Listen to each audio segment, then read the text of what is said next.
Great. Well, a very warm welcome to this launch of our 9th Skills Shortage Bulletin. I can't believe we've got to number 9. I sent this off to Lord Baker, our former chair, this morning, who thought of the original idea of Skills Shortage Bulletin, so immediately got a message back saying, fabulous, amazing, 75 copies. So yes, I'll be on his way to him straight after this. Let me start with a few thank yous. So our amazing team at Edge is this is very much a team effort. So huge thanks to Anne, to Kat who's on the panel, to Anne for articles for this, and obviously to our team who put together this event. Now the Skills Shortage Bulletins came out of the UK Commission for Employment and Skills. Lots of people will remember fondly. We used to do a lot of work gathering together skills shortages, information about this. And obviously they were got rid of in the bonfire of the quangos, and so we thought we would step in and start to bring some of this together because we think it's really important to our mission to try and make education more relevant, to really understand what we're making it relevant for, what's the labour market like, how is it changing. Now I don't want to be a bit of a Cassandra for those of you who know the Greek mythology or indeed the ABBA song, which I would thoroughly recommend. Predicting the future and not being listened to, but as Kat knows, back in Skills Shortage Bulletin 3 we were talking about the shortage of lorry drivers.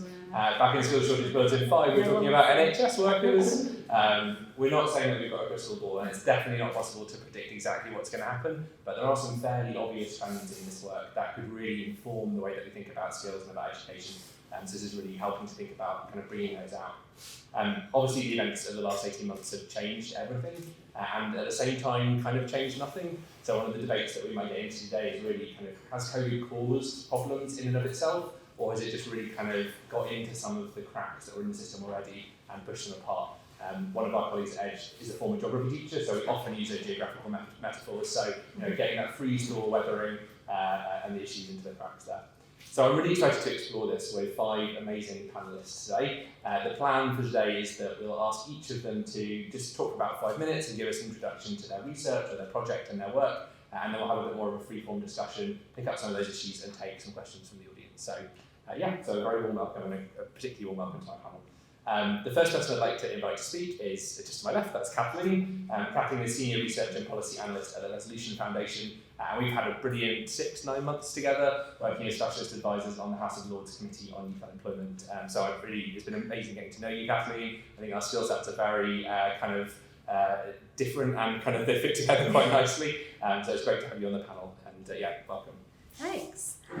Great. So I just thought I'd talk a little bit about what I talked about in the bulletin, which is the impact of the pandemic on the labour market. And there's a particular focus on young people. So I'm going to try and do this in 5 reasonably succinct points, but if I go on, please just nudge me. But the first thing is, what happened? And we all know that early on in the pandemic, it was young people who got hit hardest. So we've run a few surveys that have looked at what people were doing before the pandemic. And among 18 to 24-year-olds who were employed during the pandemic, about half of them fell out of work in the early months of the pandemic. So they were either unemployed, they were furloughed, they were self-employed, but they couldn't find any work, that sort of thing. And that 45% came down drastically over the course of the pandemic. And it was, really quite a positive step. And even though we still had huge challenges, the fact that we didn't see the youth unemployment spike that we were so worried about was a really good thing. At the same time, we still have some concerns. So we're now back, 2021, hospitality's reopened. And the second point is that nothing's really changed. Like the quality of jobs that are still on offer for young people isn't that different to where it was before. So just a few different metrics we looked at, proportion of young people who are in voluntary part-time, i.e. I'm working part-time only because I can't find a full-time job. Portion of young people who are in traditionally lower paid sectors like retail, hospitality, and leisure. It's very similar. 0 hours contracts are back on the up again. So I think the second point is just, yes, the level is better, the rate is better, but we still have much to do on the quality. Third point is that the good news coming out of the pandemic for young people is that we have seen an uptick in education participation. And that's something that, it might not be the young people's first choice, but the fact that it was there for young people and they can take advantage of that has sort of reduced what otherwise might have been a big spike in unemployment.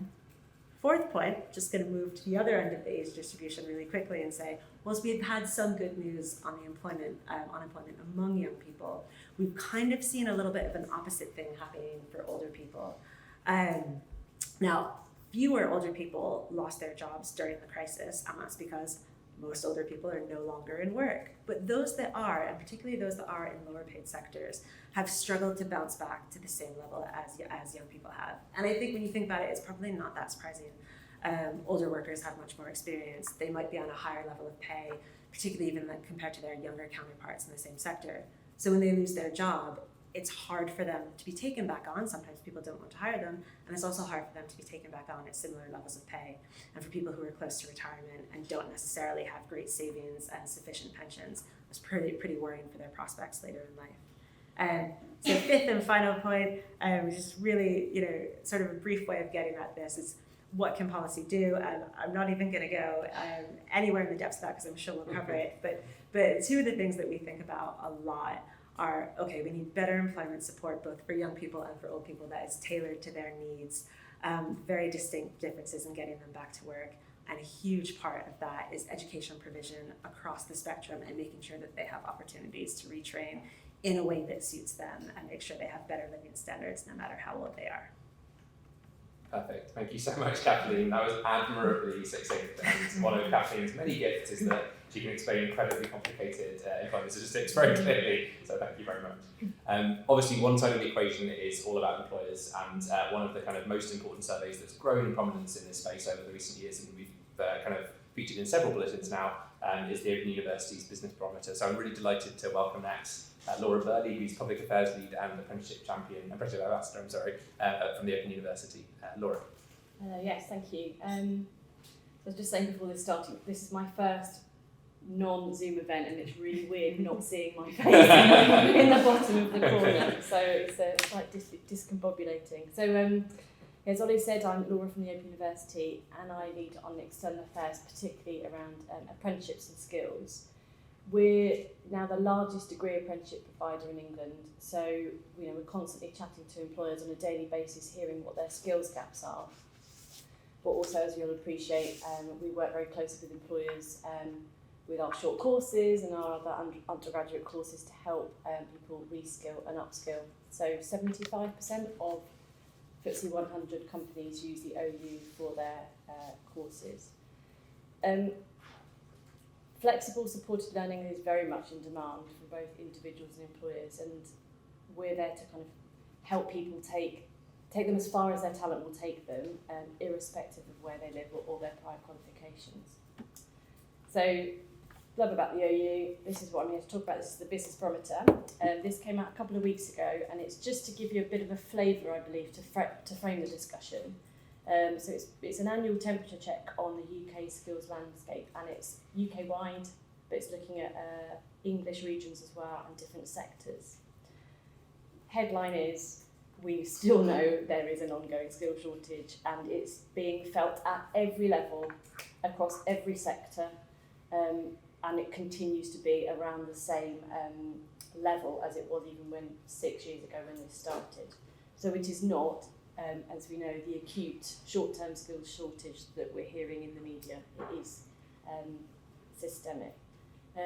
As in previous years, specifically, employers are desperate for specialist skills for specific roles, but they're also crying out for broader skills such as management, leadership, and digital. And again, I think lots of the findings in this barometer are not dissimilar to, I was reading the Industrial Skills Council, where 40% they report of people are materially misaligned with their jobs, needing professional technical skills, but then also those management, leadership, functional skills, etc. Because of the issues we have with access to skills, we've found that organisations have spent a staggering £6.6 billion just plugging short-term skills gaps. So that's increased salaries, temporary staff training to upskill, and that's obviously no doubt going to increase as we come out of the pandemic. Other headlines, so 6 in 10 business leaders say there's a skill shortage in their organisation. The sectors that reported it mostly were the creative industries, digital, agriculture, forestry and fishing, and pharmaceuticals. Although, to be honest, once you delve into the data, there wasn't much beyond all of the sectors, so I'm putting that out, but I suspect if we'd have polled on a different day, it might have been a different sector, because they're all broadly similar. And one thing I think we're all cognizant of at the moment is staff wellbeing. Over half of businesses polled said that vacancies had led them to overstretching their staff, impacting on staff wellbeing. And a third of small businesses have said that skill shortages are affecting their growth potential. One of the biggest things that jumped out for me, we asked what the single biggest challenge would be, business leaders think will be in the next 5 years, and a quarter said that it's going to be skills that will be the biggest thing affecting them, their biggest challenge in the next 5 years. Positively, on apprenticeships, I would say this is, as the apprenticeship leads, I think businesses of all sizes are now starting to turn to apprenticeships as a way to grow their own talent, not just in England, but across Wales and Scotland as well. So 56% of employers believe that apprenticeships and work-based learning will be critical to their long-term success. So that's nice, positive. And staggeringly, 96% of employers currently working with apprentices plan to maintain or increase the number of apprentices in their organisation in the next year, which I think is a really encouraging finding. And then finally, having started the panel by saying I've been stuck working from home for the last 18 months, as have many of us, we asked about that shift of working from home. For those, obviously appreciate not everybody can, but for those who do work from home, nearly 2/3 of those business leaders said that the move to remote working will provide them with an opportunity to recruit people who don't live nearby to help them fill the skill shortages. So I think there could be some time before we see the full effect of the working from home experiment as such on regional recruitment, but I think the skills spread will be very different in 5 years' time as that plays out.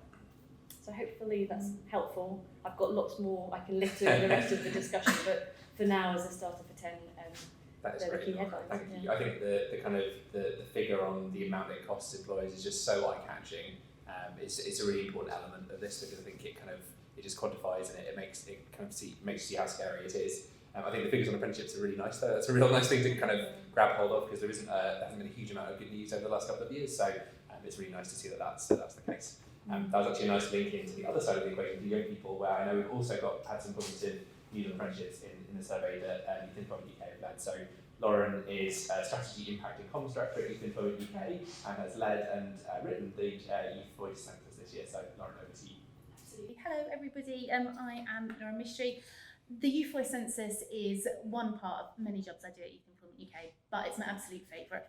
For the last 4 years, we've been going out to young people, asking them the biggest, richest data set of questions that cover everything from education, employment, looking for work. We ask them about how they feel about their local area, the place that they're in, and we also ask them about the impact of COVID-19.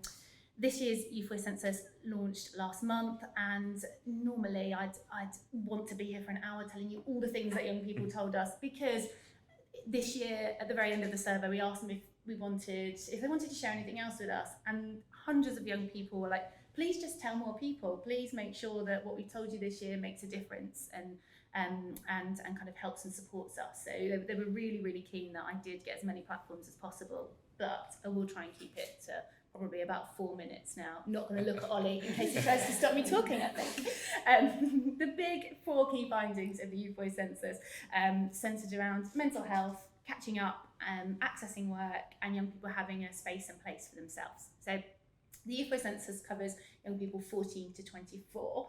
And so within that and within the report, we put them into buckets, which you always try not to do, but we talked clearly about young people in education, those looking for work or who had lost work within the last year, and those in work at the time that the census went out, which was between March and June. Across all of those groups of young people, we asked them what they thought their biggest barriers to work might be, if they thought they had any at all, what their biggest barriers to work were right now, or if they had any barriers to work. And of the top 5 barriers that young people told us, anxiety, depression and mental health were always the top 3. No matter how we split the numbers, gender, age, ethnicity, access to free school meals, additional needs. And actually young people pointed to all 3. It wasn't, just anxiety, it wasn't just depression, it wasn't just mental health. That kind of was compounding on top of each other. Those looking for work were the hardest hit. Some of the scores that they told us, how they were feeling about being able to access work, were kind of the most poignant and the most startling. And in particular, I think it's 54.1% told us that the impacts of COVID-19 had decreased their motivation to apply for work by quite some levels too. Also, what was quite interesting, that only around 23% of the young people who were telling us they had these issues thought there was access to support locally to help them and guide them through these next stages too. Important in terms of the other top barriers in terms of accessing work were around having an access to networks and having an access to work experience too. That anxiety was building and people just didn't feel they had any way of being able to access work or be able to do anything to help them move out of those environments. We talk a lot about catching up in the Youth Voice Census, and this isn't just about education. Yes, we found that half as many young people had access to careers advice and a careers advisor. Half the young people that had access to work experience last year had accessed it this year. But actually, young people told us they missed a lot. They missed having to do exams. They missed starting their first jobs, going to festivals, going out on their first dates. Lots of the ways that young people would normally grow their skills, test their resilience, were missed. And they really felt that. They really thought that it was impacting them and they had missed it. And they also told us that each time something changed, they had to learn again how to do it. We think of young people as like digitally native and really adaptable, but actually each time we moved to learning online in work or in education, young people struggled with that. They had to learn again how to do it, how to interact, how to have conversations with their boss that they hadn't had before, or how to talk to their work coach or anyone that was supposed to be helping them in the system. They felt that each and every time the pandemic changed their landscape again. We also found that young people really didn't think they would be able to access work. 9.9% of young people were confident they could find quality jobs where they lived. That's 81.1. My maths isn't great, but that's a lot of young people who don't think that there are quality jobs available to them. We know that there's a disconnect, we know there's a mismatch, we know employers are crying out for young people, but the reality for young people is they just don't think those experiences exist for them. And actually what we found is the older you got, so the more technically you were ready to access work, the more confidence decreased. So I think 50% of 16, 18 and 19-year-olds weren't confident that they would be able to find work. As we went to kind of 21, 22, 23, that went from 63, 65, 68% of those age groups who, we would sort of be expecting to enter the workplace by now, didn't think there were quality works where they lived. It absolutely decreased, which is really surprising for us too. There's lots of interesting stuff in the census, but there's also interesting stuff around how young people feel prepared to apply for work too, around confidence in writing their CV. What we found was only around 30% of young people were confident that they'd be able to attend an assessment centre, that they'd be able to write a cover letter. So some of the ways employers are changing to try and attract more and more people because of their needs aren't the ways that young people know how to access work. 33% of young people were confident they knew the skills employers were looking for. Conversely to that, the skills they thought they had didn't quite match up to the skills they thought employers were looking for either, which I'm sure we will probably get into later in the session. And then finally, I'm not looking at Olly, finally, I promise, 81.9% of young people did not feel there were enough opportunities for them to share their voice on any of the issues impacting them, from work to education to any of those areas too. They did not feel there was a space for them to be able to talk about what they needed. And in terms of having a space for themselves too, around 30% of young people didn't have a quiet place to do their work, and around 67% had to share a device too.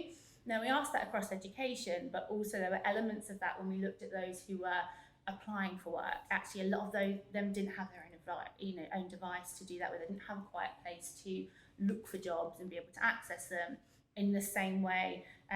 For those from disadvantaged backgrounds, just didn't have a quiet place to work from home either. Not everybody has an office, the luxury or the environments that we all do. Now I'll look at you, Olly. Just exactly 5 minutes, sorry. No, that was absolutely great, and you can tell just from that introduction how rich that data set is. It's so important that we kind of look at young people in the round. Obviously, a lot of the research data in the system is kind of quite narrow about a particular issue, and the Youth Voice Census is long, so it's always a gamble, like whether people are going to fill it out, but it gives you that really rich picture. So fantastic. One of the messages from our previous skills bulletins is all about kind of homegrown talent.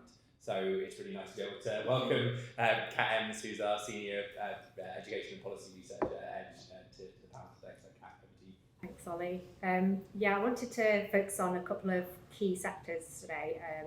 One of them being the very topical issue about the green economy and green skills. A lot of people talking about this at the moment, especially with COP26 coming up. And when we think about green jobs, the major ones we tend to think about are those in renewable energy, retrofitting houses, developing the workforce in kind of powering wind farms and things like that. And that's really key technical skills that we'll need to develop in the workforce. But as well as that, there's going to be green jobs across sectors and across society. And it could become an element of almost every job, and people need to adapt the skills that they need to ensure that we reach those targets of net zero carbon emissions by 2050, which the government is very keen to push forwards, but maybe not so much action we're seeing yet as well. So there's going to be a lot of jobs that are going to be created, existing ones are going to need to develop, but unfortunately as well, a lot of jobs could be at risk, and we really need to ensure that the existing workforce and those that are in those high risk sectors, such as carbon heavy ones like oil and coal industries, are really given opportunities to reskill and upskill before they lose their jobs, so we don't have a huge unemployment crisis when if those sectors shut down as well. So really supporting these people during that transition is really important. But also we need to ensure that the future workforce is prepared for this. Those that are going through their schooling now are going to be the workforce in the coming decades and as we move into 2050 as well. So a comprehensive climate education should be a key part of the education system, really. So SOS UK, who are a great organisation, students organising for sustainability, have done quite a lot of research on youth voice and finding out what young people want from their education and for the world that they're going to move into when they move into jobs. And they found that having a positive impact on the world is one of their top priorities when applying for jobs now. It's one of the most important considerations for them. But then there's not just the economic need for this as well. They're crying out for more education around the climate crisis and sustainability and being able to understand what's going on and be able to change the world for the better as well. So they found that SOS UK found that 71% of school pupils are interested in learning more about sustainability and how they can affect and bring about real change. And likewise for university students, those even in specialist courses like medicine, right across the board, 60% of university students want to learn more about sustainability as well, and it's an issue that could be brought into education across the board. So although figures are quite high with that, teachers are also saying that they think more should be taught in schools as well, but are feeling uncomfortable about teaching in that way and don't feel prepared, or that they've had the training or support to teach adequately their pupils as well. So there's real support that's needed for the teacher working force as well. And I also wanted to speak briefly about the creative industries as well, so a slightly separate note. Well, obviously this is an industry that's been hugely affected by the pandemic. Many sectors obviously shut down, museums, galleries, theatres, a huge loss of jobs right across the board, and also loss of working hours as well. So a lot of these employees don't have stable incomes anyway, they don't have the employer to fall back on, so it's been a real unstable time for them. And the creative sector contributes hugely to our economy, not just economically but also socially and mentally as well. So the government really need to support the recovery of this sector really, and also support the workers within that sector. Some research done with the ONS data found that during the pandemic, a lot of creative workers were actually trying to develop their qualifications and skill levels and doing learning through the pandemic when they'd lost their jobs. And interesting, they found that more young workers were upskilling rather than reskilling, so really trying to develop their skills within the sector rather than turning to something completely new as well. So really showing the passion within their sector and kind of wishing the road to recovery for them. And really as well, we need to look at the future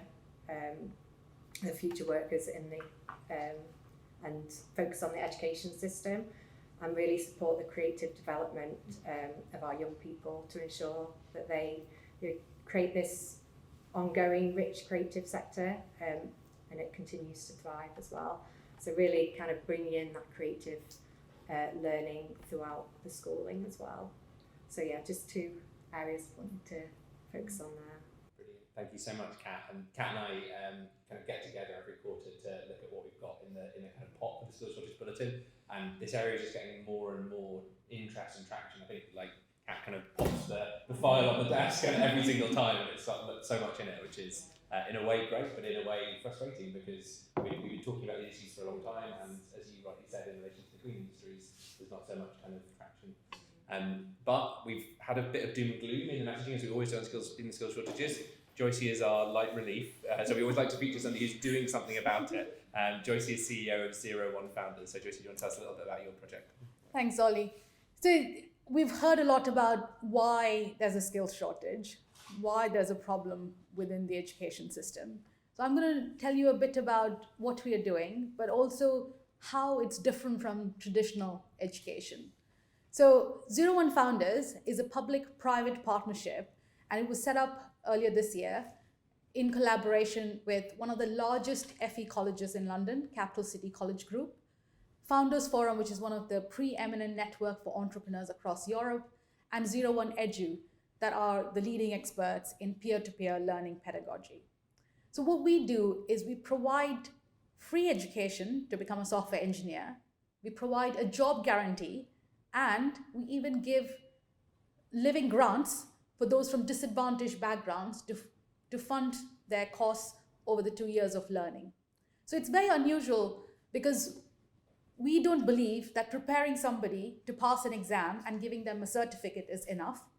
You need to be able to show that they have the skills, not just technical skills, but also creative skills, problem-solving skills, communication skills, teamwork skills that employers are demanding. And at the end of it, what matters is not the certificate or the degree you get, but whether you have a meaningful, well-paid job. So I'll tell you a story of a few of the fellows who are on our program. So we were announced in, we were featured in the Evening Standard, City AM in June this year, and we had 2 months to market this. We had over 5,000 people register on our site, and we've selected less than 80 people to join our very first fellowship. In order to get to that stage, they had to do an online test, which is about 2 hours long. It doesn't require any coding skills, but it tests for your ability to solve problems, your resilience, your creativity. If you get through that online test, we then invite them on campus for 21 days, where they get to experience peer-to-peer learning, gamified learning, project-based learning. And at the end of it, it is very, very intense. So imagine, typically if you want to get into university or a job, you apply and you might have an interview and you get it. In this case, they go through a 21-day long selection process. So we test for resilience, collaboration, teamwork, in addition to their ability to learn.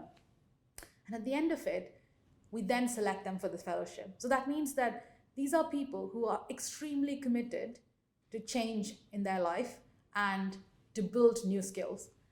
We had somebody who came down from Liverpool. He used to work on the retail floor and is doing this program.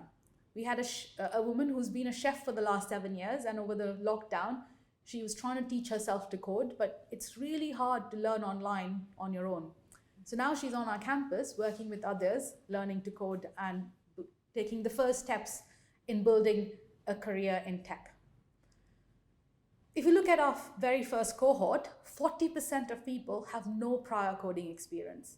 25% of them have some computer science background. 35% of our class is female, and 77% is from Asian, ethnic minority, and Black background. So the first thing you notice when you come on campus is that it's extremely diverse, not just in age, in gender, in socioeconomic background, in terms of race. We've given out scholarships or living grants to 56% of our class. And all this is possible because we are working with corporate partners like Peloton, Nominet, and Faculty, and others like Sneak, the Black Heart Foundation, and SoftBank, who are funding the living cost bursaries. So instead of asking government to fund this, we are getting industry and academia to work together, and the FE sector to work together to solve this problem. Now, having said that, it is an experiment, right? Like, we've just launched, we've got our first cohort. So the real proof is going to be in 2 years' time when they're all employed or they are creating new ventures. Having said that, this model already exists in over 40 countries, and over 100,000 people have been trained using this peer-to-peer learning model. So we know it works elsewhere. We need to test whether this will work in the UK. So how is it different? 3 big differences. First of all, this is personalized learning rather than mass production of learning where you're just transmitting knowledge. Secondly, people who are going through this are actively learning rather than being a spectator in a class where somebody delivers a lecture. And thirdly, it's about collaboration rather than competition. So we have people with mixed ability. They are teaching each other, learning from each other, and rather than competing for few spots, because they've already competed, they've got in. Once you're on this fellowship, you are basically helping each other and learning and building skills that are in high demand. So we believe that we are creating something that is truly innovative and that is going to make education much more relevant, engaging, and fun, because it is gamified and it's peer-to-peer. Fantastic, thank you. That was an uplifting end. Thank you, just as requested, Joysy. I think you can probably understand now why we've got this amazing panel. So I'm going to have the chance now to ask a few searching questions, and then we'll open it up to the audience. So I wanted to start off, Laura, you counselled us not to believe everything we read in the papers, which is quite right. And it feels like there are 2 kind of competing narratives in the news at the moment in this space. One of those is basically the unemployment impact hasn't been as bad as we thought. There's nothing to see here, please move along.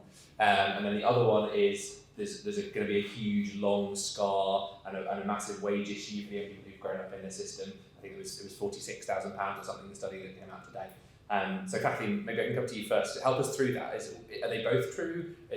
Where are things at with that? Yeah, absolutely. I mean, they're both true. Unemployment didn't rise as high as we thought it would. Youth unemployment in particular reached, peaked at a much lower level than we saw in the aftermath of the financial crisis. That's great. Why did that happen? A few different things. As I said, more people in education. The furlough scheme, obviously crucial in keeping people tied to their employers, so when things opened up, they could go back. But yes, there's a big underlying concern about what happens to people when they've been out of work for a while. When you have, it's no surprise you have a long unemployment spell on your CV, employers are less likely to take you on as quick, and when they do take you on, you're going to be paid less on average than you otherwise would have been, and you worry about that for young people because that scarring can follow them well into their working lives. That did happen in the aftermath of the financial crisis.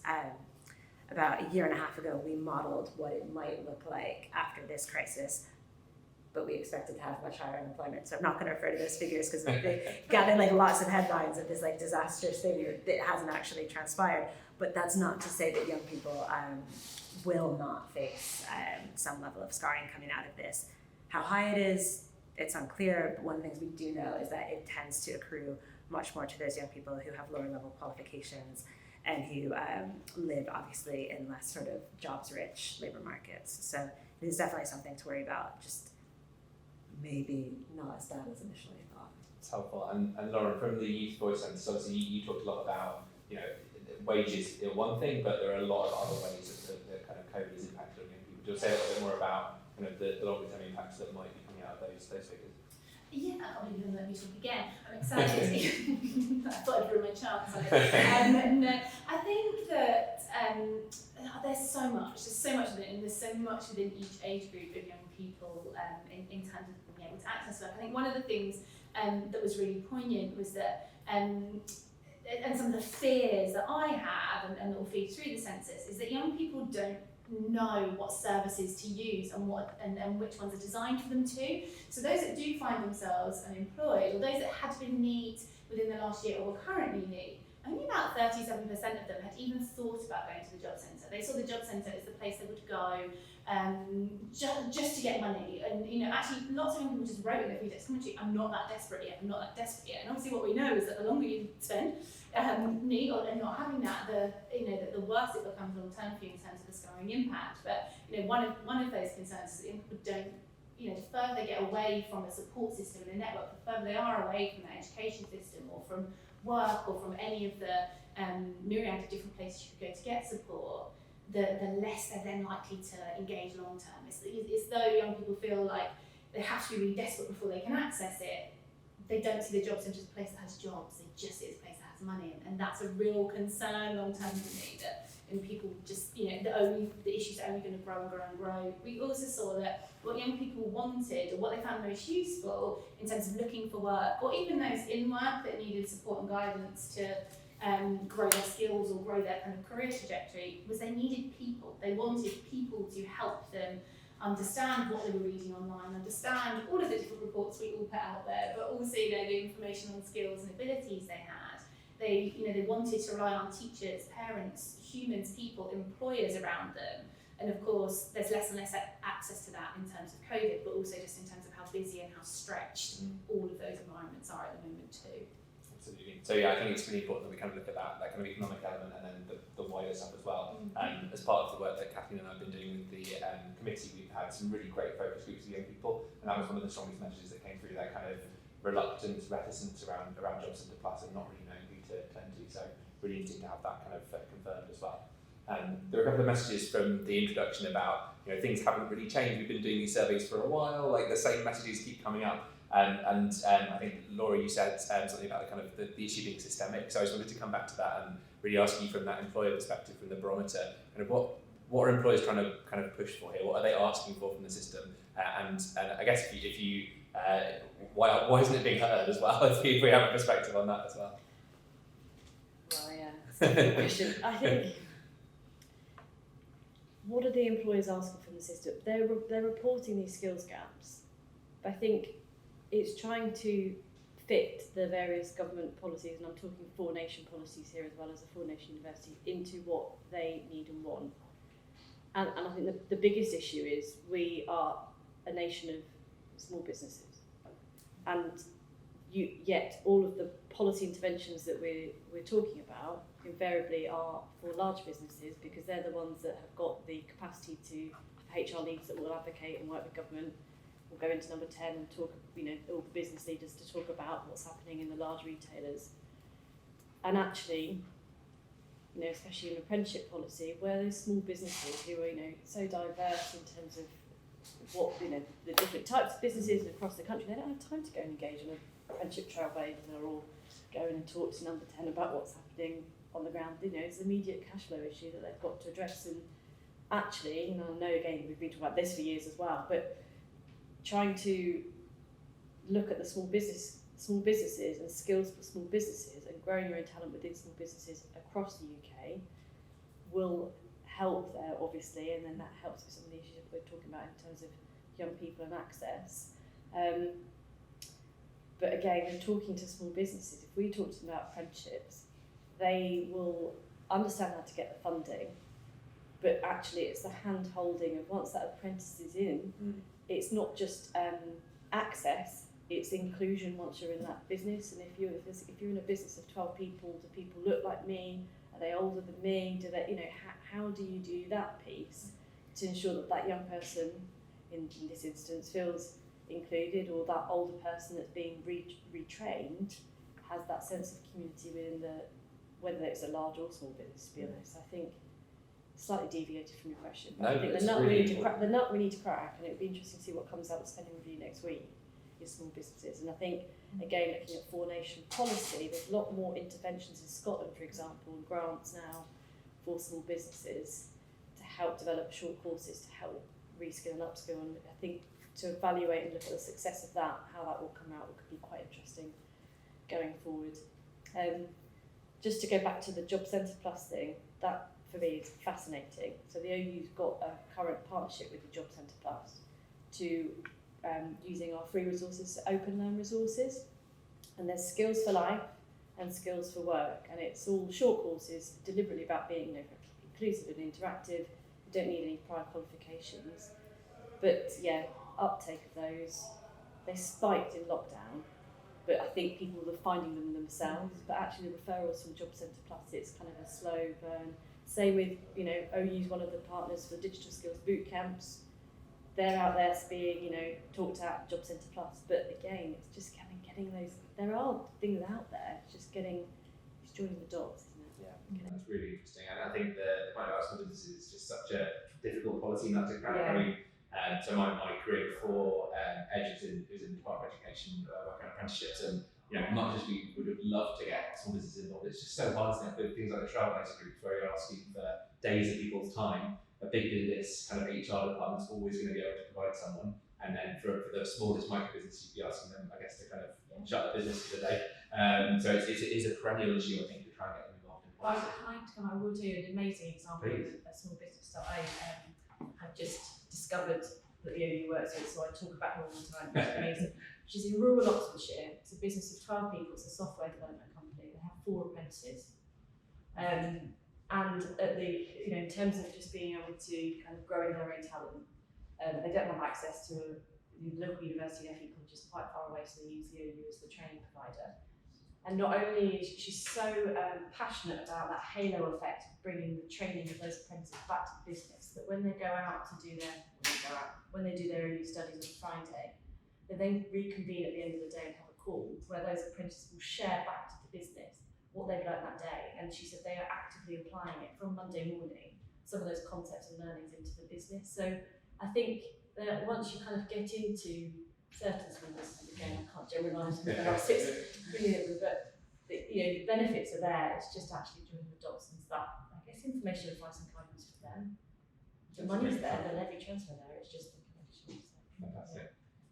Kat, just to riff off that point about small business, and if you want to reflect on that, because obviously a lot of the sectors that you were talking about and digital, which you've done lots of work on, are very SME focused. Yeah, and digital, and also construction as well. I mean, that's majorly made up of SMEs, and there's a huge, obviously, we've heard recently as well, lots of push for retrofitting houses, and the construction workers, they're not equipped with the skills to do this, and there needs to be a huge drive to try and upskill and reskill these workers. But like I say, you know, small businesses, they don't have the time or the money to send these people on courses.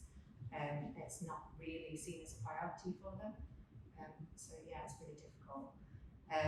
Digital skills as well, yeah, lots of SMEs there as well. And that's a huge area, both technical specialist skills that are going to be needed in terms of coding, cloud, all these kind of specialist technical ones, but also digital skills across the whole of the job spectrum, really. It's really seen in the last 18 months particularly, so many people relying on technology, and lots of people are getting shut out of their jobs because they don't have those digital skills that they need, really. So yeah, initiatives like Joysy's, but also what we need is kind of digital skills at a basic level as well, so people can just do normal jobs that aren't necessarily digital skills and develop those.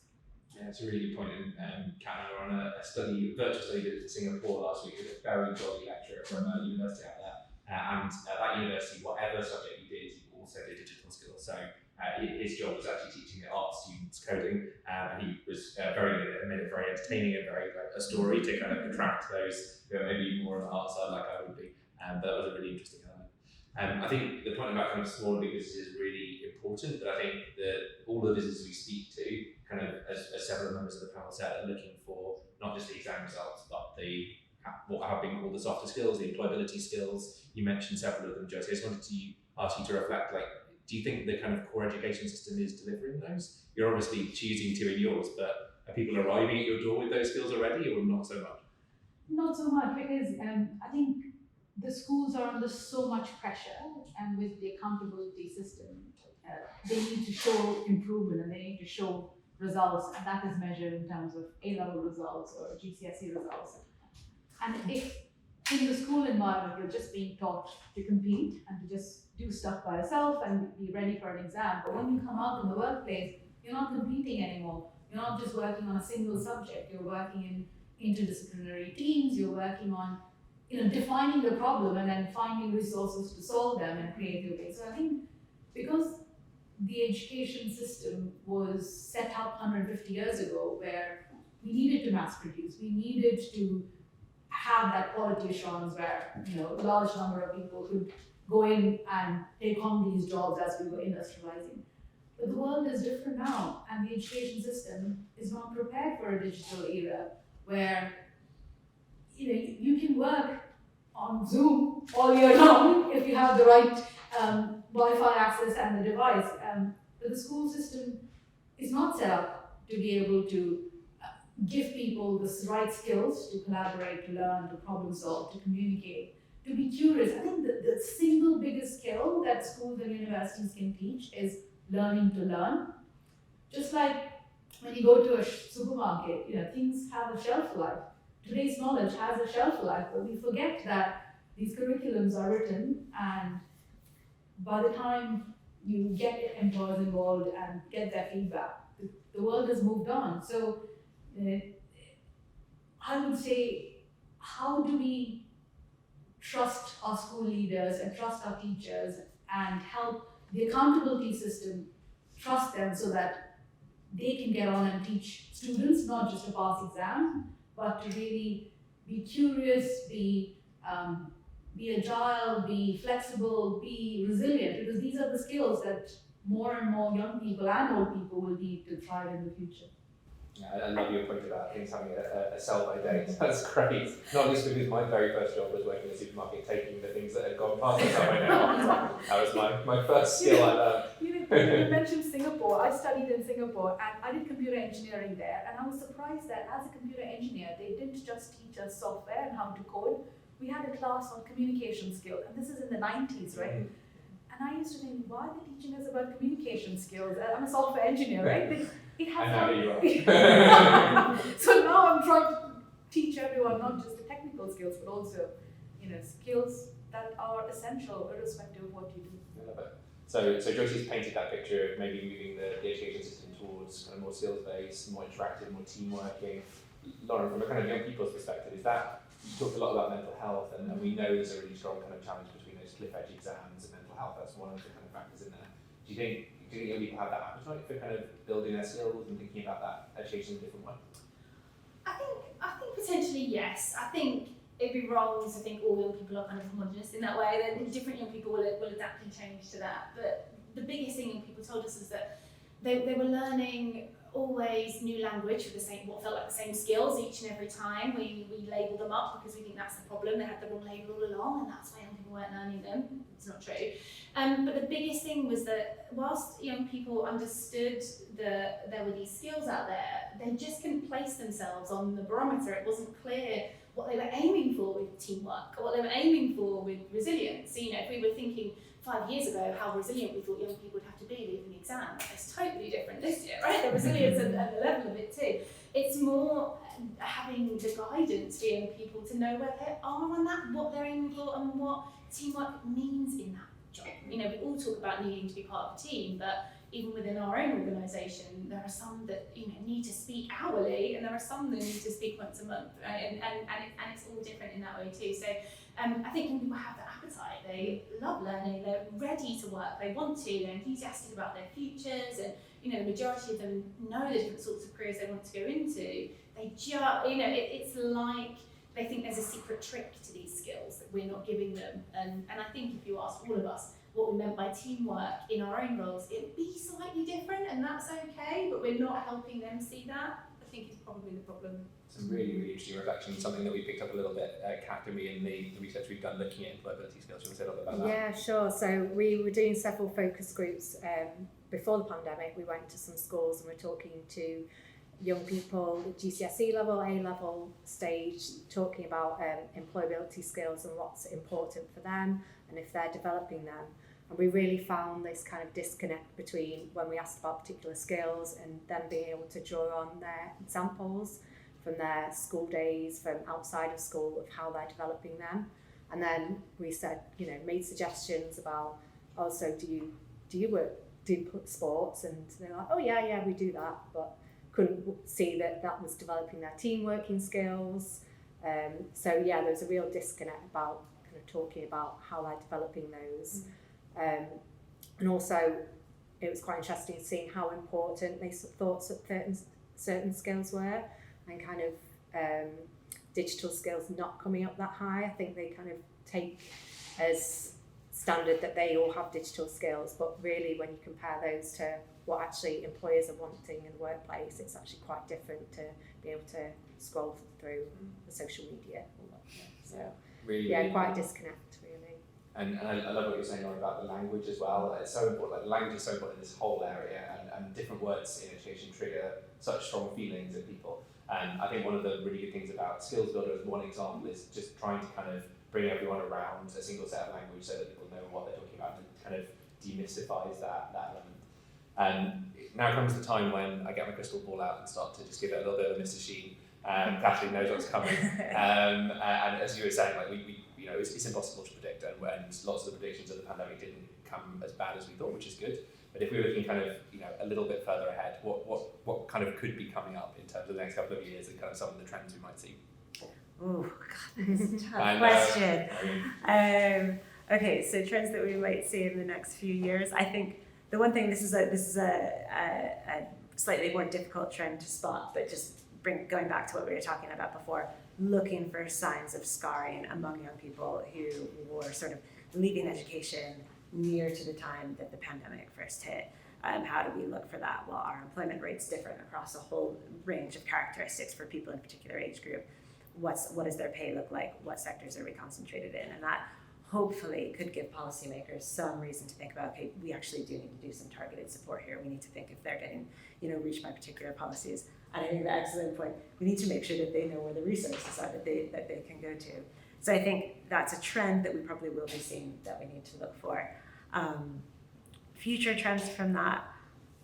Oh, gosh, that is really difficult. I can list a list of concerns, but predictions that's probably as far as I can that's fair. Kat, did you want to comment on that from the sectors that you've been looking at? Because you've obviously been looking at some sectors that are like picked to be growth ones for the next few years. Well, just thinking about automation and AI, and obviously a lot of jobs in the past few years have been automated, causing a loss of jobs, and I think that's going to grow even more and more over the coming years. Obviously we've got skill shortages now, thinking about fruit pickers and hospitality, where we had a lot of EU workers doing those jobs, and now we're seeing some of those jobs being automated, fruit pickers that can pick the correct ripeness of fruit now and using artificial intelligence to do that. So I think we're going to see more of that move into across sectors really.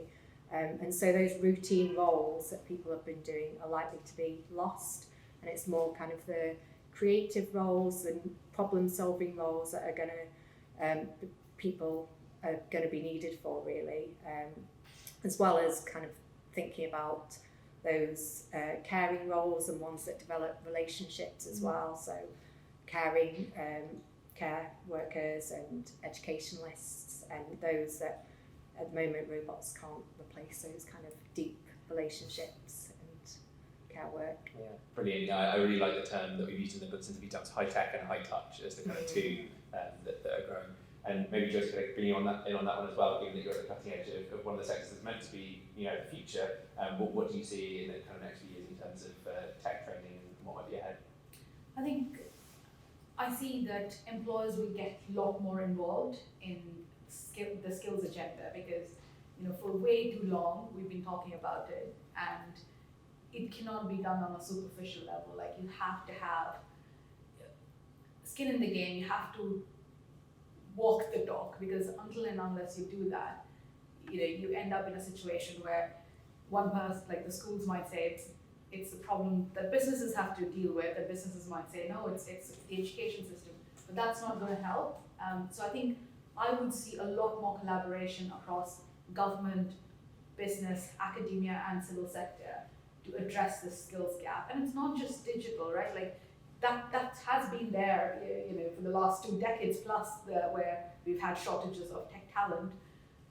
I see new sectors, whether that is climate change, whether that is even, I think mental health is going to be such a huge area, because it's not just young people, it's adults, it's, with automation, as you take away jobs, yes, there are new jobs being created, but what's the impact on people's well-being if they no longer have a job that gives them meaning? So I think the 3 big trends that I see is a lot more collaboration across sectors,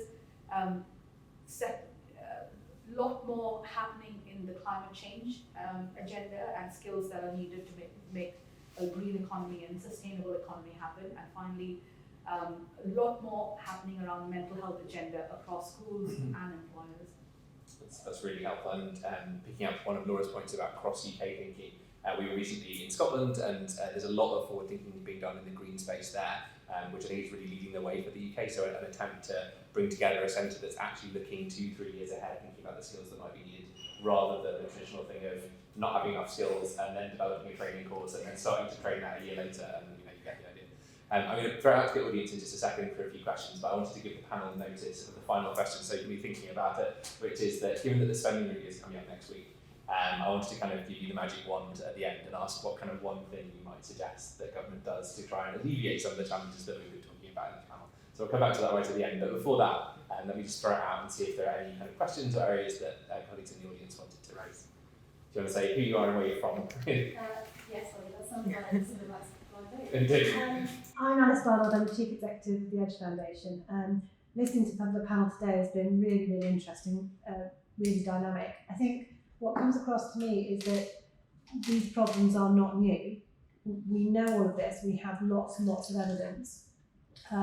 We're increasing our knowledge across all of these things, and yet nothing is changing. So how do we translate all this good stuff that as stakeholders and partners that we know, and we are piling up this really, really dynamic evidence, how do we take this to the next level where we can get this translated into policy? Because Laura said specifically around the media, we are being fed a line that the current crisis is short-term in reaction to COVID, in reaction to Brexit, when we know this is systemic and has been in the mix a long time. So how do we take this great collaboration, this great evidence, how do we take it to the next level and make actually some really dynamic changes? How do we do that?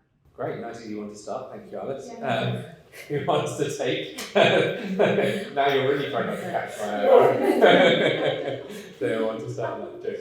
I think it's a really good question, because I ask myself the same question, like what? We know that there's a digital skills gap, we know there's a diversity in tech talent, and why hasn't change happened? And if you look at some of the research of the World Economic Forum, it says it'll take another 100 years to close the gender gap. And I'm like, I'm not even going to be alive that long. So something has to happen. And I think there are 3 things. First of all, we need to be aware that systemic change takes a long time. And just like when you want to see the fruits of what you've planted, you have to wait a long time. But you still have to plant that seed in order for somebody else to benefit from the shade and the fruit of that tree. I see the same thing happening. Like, I'm doing something very different in education, and I hope that in my lifetime I'll be able to see the education system change, where it moves away from feeding every kid the same, irrespective of their different talents. So that's the hope, that if we can replicate this, so we are building something that's very scalable, sustainable, there's a clear business model behind it. It's not, a lot of people ask us, is this for real? Because it looks too good to be true. When you say it's free, it gives you a job guarantee, and it even provides you with grants to sustain yourself. So I think if we can replicate this at scale, and then show the evidence in longitudinal study that look at the impact that we are making. For every pound that we invest, there's 10x savings because people are not having to live on benefits or they have better mental health. I know it's really hard to do that, but that's where I want to get to. And that will only happen if we have the backing from philanthropists, impact investments, and from government. So hopefully, thanks to raising the profile of what we are doing, we can get that support from different sectors to be able to scale what we're doing. But it's a really, really challenging question when it comes to systems change. So that's a very bottom-up argument, which is great, like changing things on the ground, making the evidence-based. Laura, I know you kind of spend your time thinking about almost the top-down, like influencing the policy. Do you think there's hope there as well from that angle? Maybe your face says it all. Moving on. No, but I tell you why, because my answer that I was crafting was bottom up as well. So. Maybe that says something. Yeah, because I think that I think there is a bit of a sea change now amongst larger businesses that they're not just seeing skills as an issue for the HR teams. It's an issue about the fundamentally the business, the survival of the business depends on the diversity of their workforce, the culture, inclusion. I think it's become more than just a learning and development issue, and I think that's great, and it's therefore about those innovative businesses. It's kind of moved into HR, into kind of a CSR function. Now it's like mission critical. This is the business, and I think that actually that bottom up thing will help. There are pockets of innovation. We've got a partnership with Uber, interestingly, about learning as a benefit. So Uber drivers who do a certain amount of hours with us with Uber then get to have free OU degrees. In certain areas of skills needs, and those kind of the learning and a benefit, and there's lots of I think examples from the States that are coming over where businesses recognise they have to invest. I think the issue with the policy is how are they finding all the money to invest when you've got kind of the apprenticeship levy, tax, and various other things going on. But actually, I think they're realising that you've got to get that money, and I think the example there of forgive me, I miss which businesses are investing, but Peloton, Peloton, and that kind of example. And there's lots of different projects out there that have previously been in the CSR box or the learning and development box are actually becoming mission critical. But I think I'm really pleased that you're saying you're looking to what other nations are doing, because I think there are some interesting pockets, particularly in Scotland, that we can look and evaluate and see how that might translate. That's really valuable and interesting, because bottom up, mission critical businesses. Obviously, Kathleen, we've been involved in the House of Lords Committee. I know we can't kind of reveal the results of that, we'd get shot, but it's been an interesting debate, hasn't it? And having politicians from all different sides kind of involved in that as well. Do you want to say a little bit more about that? Yeah, absolutely. I mean, I guess it's interesting because there is so clearly an interest, and there's so clearly a passion and an understanding that this challenge needs to be sorted now. How we put that into practice, I'm a little bit less sure. I think one of the things, just personally, I always think when I come to this debate and we hear all this stuff about shortages and across a whole range of sectors, actually these require quite different policy interventions, right? So on the social care side of things, that has long been an issue. And yes, we need to train people up, and we need to make sure that they're able to progress in those jobs as well. But there is also an issue, right? One of the reasons why we don't get enough people to go into that sector is about the fact that we need to train them, but it's also about sometimes that isn't the most desirable job. HGV drivers, that's a different kettle of fish. That's something that's been happening for a long time. They require very different training needs from someone going into a tech business, right? And I think that's also what makes it hard, because it requires all these different policy interventions. People want to write it up in a newspaper, and how do you make sense of that in a way that people can understand? And it's sort of, I wonder if that complexity can kind of put a little bit of a damper on policy initiatives to sort of sort these challenges, because they are just so diverse, really also like the same problem. Yeah, very true, very true. Let's come out to the audience for that. Of course.